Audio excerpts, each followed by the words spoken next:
ఇంకో హీరో ఎవరని చెప్పారు చెప్పండి? ఆయన మీరనే కదా, మీరు మా హీరో. నేను హీరోనే, మీరు legendary hero. Legendary hero last మాత్రం మీరు, నేను కాదు మీరు. సూపర్. యా కాదు రాజేంద్ర ప్రసాద్ గారు, మీరు కూడా చిలిపి దొంగతనాలు చెప్పేసి స్టార్ట్ చేసి స్పీచ్ బాగుంటుందని నా ఫీలింగ్. ఏం కాదు ఊరుకుంటాం మాట్లాడకుండా ఎలా ఈ పిల్ల నాకు చాలా కాలం నుంచి తెలుసులేండి. చెప్తా. యా సభా సరస్వతికి నమస్కారం. రాబిన్ హుడ్, మైత్రి మూవీస్. మైత్రి మూవీస్లో ఇంతకుముందు నేను అంటే నాకు ఎంత మనసుకు దగ్గరైన కంపెనీ శ్రీమంతుడు, వాల్తేర్ వీరయ్య, రాబిన్ హుడ్. నాకు ఒక చిన్న డౌట్ వచ్చింది, అమ్మాయి నువ్వు చెప్పలేదు, నువ్వేమన్నా కెలుగుతావు అనుకున్నా, కెలగల నువ్వు, నేను గెలుగుతాను ఇప్పుడు. ఏమండి నేను వచ్చిన దగ్గర నుంచి చూస్తున్నాను, ఎక్కడ పోస్టర్ కానీ ఎక్కడ నా ముఖం కానీ ఈ ఏరియాలో ఎక్కడ కనపట్లా. సార్ ఈ ఆన్సర్ మీరు వినాలి సార్, వినాలి. మీరే కాదు ప్రేక్షకులు కూడా వినాలి. ఎందుకంటే మిమ్మల్ని చూడాలంటే డబ్బులు ఇచ్చి టికెట్ తీసుకొని చూడాలి అని. అబ్బా ఈ పిల్ల మొత్తం మీద మా ఊళ్ళో మాట్లాడినట్టు మాట్లాడిందండి. మా ఊళ్ళో వాళ్ళు చెప్పినట్టు చెప్పింది. నిజమేలే, నువ్వు కొంచెం తెలివైందనివి, కొంచెం కాదు బాగా తెలివైంది. అమ్మో నువ్వు జాగ్రత్త నోట్ చేయి. ఎక్కడ ఒక్క బొమ్మ కూడా నాది కనపడలేదు, నేను ఎందుకు ఇక్కడికి వచ్చాను అని మీ అందరికీ డౌట్ రావచ్చు. కానీ నాకు తెలిసి మొన్న కల్కి, లగ్గం, జనక అయితే కనుక అంతవరకు చూసుంటారు నన్ను. కానీ గుండె మీద చేసుకు చెప్తున్నాను, ఈ మధ్యకాలంలో యాక్టర్గా రాబిన్ హుడ్ సినిమాలో నటించిన తర్వాత ఒక్కసారి మళ్ళీ నాకు నా పాత హీరో రోజులు గుర్తొచ్చాయి. హీరో రోజులు అని అంటే లేడీస్ టైలర్ దగ్గర నుంచి హీరోగా యాక్ట్ చేసినంత వరకు చప్పట్లు కొట్టాలి అక్కడ. ఎన్ని ఇంకా అయ్యే సినిమాలు చూస్తున్నారు కదా, ఎంటర్టైన్మెంట్ అంటే ప్రైమ్ మినిస్టర్ దగ్గర నుంచి మీ వరకు అందరూ చూశారు కదా. అలాంటి రోజులు మళ్ళీ నాకు గుర్తు చేసిన రాబిన్ హుడ్ సినిమా. అంటే ఇవాళ యాక్చువల్గా మ్యూజిక్ మీద ఎక్కువ వాళ్ళు మీడియా మొత్తం మ్యూజిక్ మీద వెళ్ళి ఉంటుందేమో. ఒక్క సీన్ నాదేస్తే మీకు ఓపెన్గా, నితిన్ నాకు బిడ్ లాంటి వాడు, ఊరికే నా ముందు నేను హీరోని అని అట్లా ఏం అసలు నాకు హీఈస్ లైక్ మై సన్. అట్లాగే శ్రీలీల మా పిల్ల. ఇవాళ కొత్తగా మాకు జాయింట్ అయినవాడు ఎవరో కానంటే వెంకీ కుడుముల. ఇతను ఇంతకుముందు 2 సినిమాలు బాగానే తీశాడండి అని అనుకున్నాను. కానీ ఇది విన్న తర్వాత, రాబిన్ హుడ్ అనే ఈ సబ్జెక్ట్ విన్న తర్వాత, అందులో ఒక ఎంటర్టైన్మెంట్కి కేవలం ఒక కామెడీ, ఒకప్పుడు కామెడీ ఎలా ఉండేది, ఒకప్పుడు రాజేంద్ర ప్రసాద్ అనేవాడిని తీసేస్తే అంతకుముందు కామెడీ ఎలా ఉండేది, ట్రాక్. సినిమాలో ఒక ట్రాక్ వస్తే అది కామెడీ, ఇది అది. అక్కడి నుంచి హీరోయే కామెడీ, హీరో ఎలాంటి కామెడీ, ప్రైమ్ మినిస్టర్ దగ్గర నుంచి కామన్ మ్యాన్ వరకు మెచ్చుకునే కామెడీ. అంత గౌరవాన్ని దాన్ని తెచ్చుకుంటే, దాన్ని నేనెంత అదృష్టవంతుణ్ణి అంటే 5 జనరేషన్లుగా దాటుకుంటూ మీ దాకా వచ్చి, వెంకీ అబ్బాయి హీరో విను, నువ్వు 5 జనరేషన్లు దాటుకుంటూ వచ్చాను నేను. చిరంజీవి గారు క్షమించాలి, మా పెద్ద ఆయన నందమూరి తారక, విశ్వవిఖ్యాత నట సార్వభౌమ నందమూరి తారక రామారావు గారు, నాగేశ్వరరావు గారు, అదొక జనరేషన్. 2 కృష్ణన్నయ్య, సోన్బాబు అన్నయ్య, అదొక జనరేషను. చిరంజీవి గారు, నేను, మేమంతా ఒక జనరేషను. మహేష్ బాబు, జూనియర్ ఎన్టీఆర్, నితిన్, ఇదొక జనరేషను.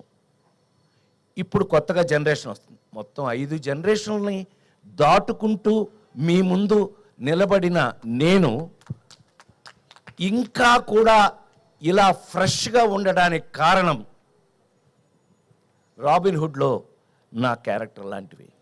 ఈ విషయాన్ని మీరు రేపు 28వ తారీఖున థియేటర్లో, ఈ మధ్య థియేటర్లో కూర్చొని హాయిగా ఫ్యామిలీతో చూసుకునే సినిమాలు లేవనే కంప్లైంట్ దాటి ఒక అద్భుతమైన ఫుల్ ఎంటర్టైన్మెంట్ మీకు మంచి కథతో, నేను అదే చెప్పాను. రాబిన్ హుడ్ ఏంటండి దొంగ. రాబిన్ హుడ్ అంటే దొంగ కదండి, వాడు ఇంగ్లీష్ సినిమాల నుంచి దొంగ కదా. అవును, ఈ సినిమా ఈ కథ చూశాక మన ఇంట్లో కూడా రాబిన్ హుడ్ లాంటి దొంగ ఒకడు ఉంటే బాగుండు అనిపిస్తుంది మీ అందరికి. ఇది గ్యారంటీ. ఇది కేవలం నేను ఒక ఫంక్షన్లో మీ అందరికీ మీ ముందు మాట్లాడడానికి నేను చెప్పట్లేదు.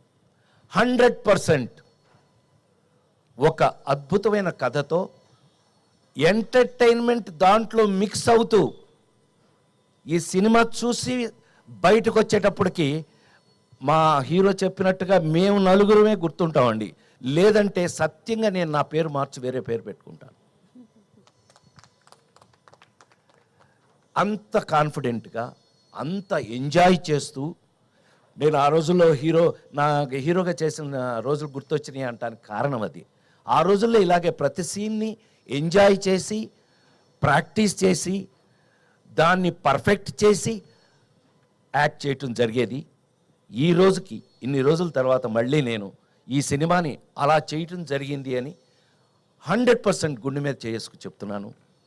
అట్లాగే ఈ సినిమాలో మనకు ఉన్న అదృష్టం ఏంటంటే, మా నిర్మాత రవి చెప్పినట్టు అన్ని డిపార్ట్మెంట్స్లోనూ, మ్యూజికల్గా, టెక్నికల్గా, అన్ని డిపార్ట్మెంట్స్లోనూ అందరూ ఇష్టపడి చేశారు. నాకు అసలు ఇవాళ ఈ మధ్య చాలా కాలం అయిందమ్మా ఇంత ప్లెజెంట్ ఫంక్షన్, ఇంత ప్లెజెంట్గా ఉండటం ఈ మధ్యకాలం చాలా రోజులైంది. అసలు టు బి వెరీ ఫ్రాంక్, నువ్వు అన్నమాట 100% నిజం. ఇంత ప్లెజెంట్గా ఉంది, ఇంత పాజిటివ్ వైబ్రేషన్తో ఇవాళ జరుగుతున్నటువంటి ఈ ఫంక్షన్. నిజంగా మీరందరూ మా మీద ఎంత ప్రేమతో వచ్చారో మాకు తెలుసు. దయచేసి నోట్ చేసుకోండి, 28వ తారీఖు నుంచి, ఈ నెల 28వ తారీఖు నుంచి దయచేసి థియేటర్లోనే చూడండి. ఆ సెల్ ఫోన్లోనూ, ఆ ఇంట్లో టీవీల్లోనూ. ఎస్, సినిమా ఇంటికి వచ్చేసింది. ఎస్, సినిమా అనేది ఇంటికి వచ్చేసింది. ఓటీటీ పేరు మీద, వేరే ఏ పేరు లేదా అయితే ఏమే, మొత్తం మీద సినిమా ఇంటికి వచ్చేసింది. కానీ నిజంగా థియేటర్లో కూర్చుని ఫ్యామిలీతో సహా చూడగలిగినటువంటి ఒక అద్భుతమైన సినిమా మనకు దొరికితే కనుక అంతకు మించిన ఎంటర్టైన్మెంట్ నాకు తెలిసి ప్రపంచంలోనే సినిమా అంటే అద్భుతమైన ఇంట్రెస్ట్ ఉన్నది ఇండియాలో, అందులోనూ మరి ముఖ్యంగా సౌత్ ఇండియాలోను, అందులో మరి ముఖ్యంగా తెలుగు వాళ్ళకి సినిమా అంటే ఎంత ఇష్టమో నాకు తెలుసు. నేను 48 సంవత్సరాలుగా సినిమాలో ఉన్నాను. నేను మీ అందరి ముందు ఈ రోజుకి నాకు ఇంత అద్భుతమైనటువంటి అవకాశం ఇచ్చిన నా కంపెనీ, నా మైత్రి మూవీస్. నేను శ్రీమంతుడికి మీకు విషయం తెలుసా లేదో అండి, శ్రీమంతుడి సినిమాకి జనరల్గా ఫ్యాన్స్ అందరూ ఇష్టపడతారు. అంటే నాకున్న అదృష్టం ఏంటంటే Chiranjeevi fans, Balakrishna fans, Nagarjuna fans, Venkatesh, అందరి ఫ్యాన్స్ నా ఫ్యాన్స్. అది నాకున్న అదృష్టం.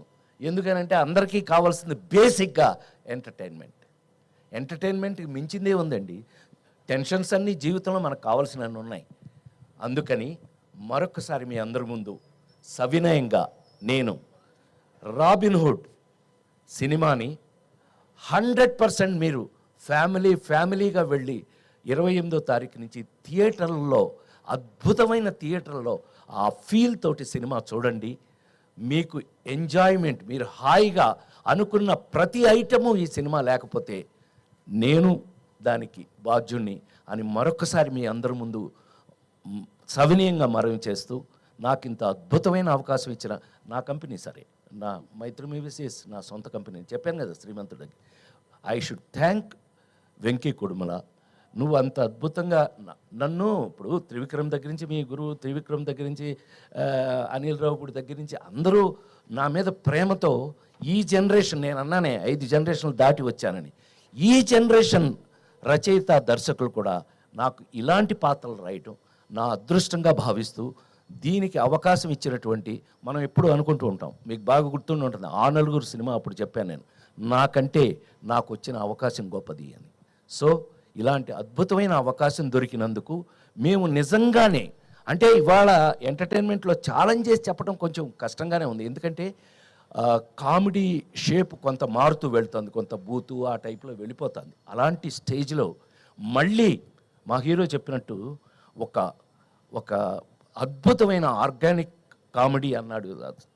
అద్భుతమైన మాట అన్నావు, ఇది నేను ఎప్పుడు గుర్తుపెట్టుకుంటా. అద్భుతం, ఆర్గానిక్. మనకి ఆరోగ్యం కోసమే ఫుడ్డే ఆర్గానిక్ మారిపోయినప్పుడు, ఆ మందులే ఆర్గానిక్ మారిపోయినప్పుడు, మనం సినిమాని కూడా ఆర్గానిక్గా మార్చడానికి ప్రయత్నిస్తున్నందుకు, కనీసం అలాంటి ప్రయత్నం చేసినందుకు వెంకీ కుటుంబలకి నేను ఒక అద్భుతమైనటువంటి అప్రిషియేషన్ ఇస్తూ, నా తరఫున, అంటే కొంచెం సీనియర్ కాబట్టి నేను అప్రిషియేషన్ ఇస్తూ, ఈ సినిమాని దయచేసి థియేటర్లో మీరు చూడండి. మీకు ఏమాత్రం నచ్చినా మీరు మమ్మల్ని గుర్తు చేసుకోండి.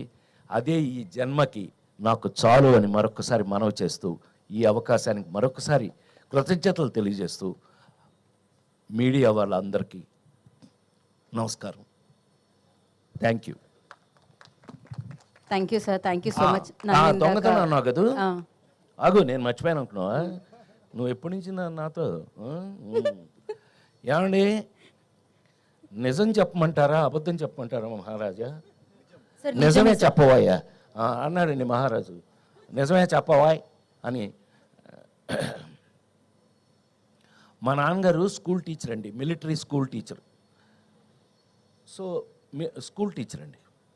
ఎంత స్ట్రిక్ట్ అని అంటే, మీ అందరికీ చిన్న ఐడియా ఉండి ఉంటుందిగా, నేను ఎన్టీ రామారావు ఇంట్లో పుట్టాను. ఆ ఇంట్లో మేము అద్దెకుండేవాళ్ళం 24 సంవత్సరాలు, అక్కడే పుట్టాను నేను. సరే, అది మా నాన్న ఎంత స్ట్రిక్ట్ అని అంటే, హరికృష్ణ అల్లరి చేస్తే హరికృష్ణ కొట్టలేక మమ్మల్ని కొట్టేవాడండి ఆయన. నన్ను కొట్టారంటే నవ్వుతున్నావా నువ్వు, నీ సంగతి చూస్తానే వస్తున్నాలే బయటికి. అలాంటిది ఆయన ఎంత స్ట్రిక్ట్గా ఉంటాడండి. అలాంటిది ఏదన్నా ఎప్పుడన్నా బజారుకి వెళ్ళి ఆ శనగపప్పు ఉండలు అవి ఏమన్నా తిందామంటే డబ్బులు ఏం చేయాలి? మా నాన్నగారు జేబులోంచి 5 పైసలు కొట్టేశానండి.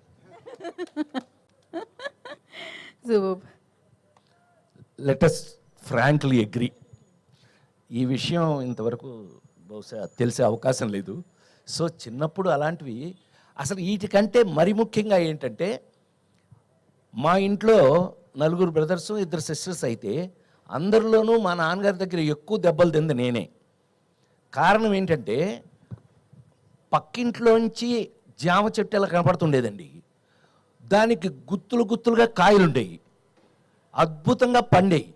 ఎవడు ఊరుకుంటాడంటే చూస్తూ మనం పైకెక్కి, మా నాన్న లేదు స్కూల్ నుంచి వచ్చేటప్పుడు చాలా టైం అవుతుంది, కరెక్ట్గా మనం చెట్టు పైకెక్కి కరెక్ట్గా కాయలు కోసేటప్పుడు ఆ ఇంటి ఓనర్ ఒక ఆవిడ, పాపం మొగుడు లేడు ఎవరు లేరు, ఆవిడ ఒక్కతే ఉండేది. ఆవిడ వచ్చి కింద కర్రచుకుని ఉంచునేది. మా నాన్న వచ్చేదాకా నుంచుని మా నాన్నగారు రాగానే చూడండి మీ వాడని చెప్పేది. ఈయన పైకి చూసి, పొయ్యిలో పెడతారు పేళ్ళు, ఐడియా ఉంది కదా, ఆ పేడు ఇరిగేదాకా కొట్టేవాడు మా నాన్న. సో ఇలా చాలా దొంగతనాలు, దెబ్బలు. కానీ నేను గోపాలకృష్ణ లాంటి వాడిని దొంగతనం చేసే పైకి వచ్చాను. Thank you very much. Thank you Rajendra Prasad గారు, thank you so much. So yes, trailer కోసం we all are eagerly waiting అండి. ఏంటంటే దాని అనౌన్స్మెంట్ వీడియో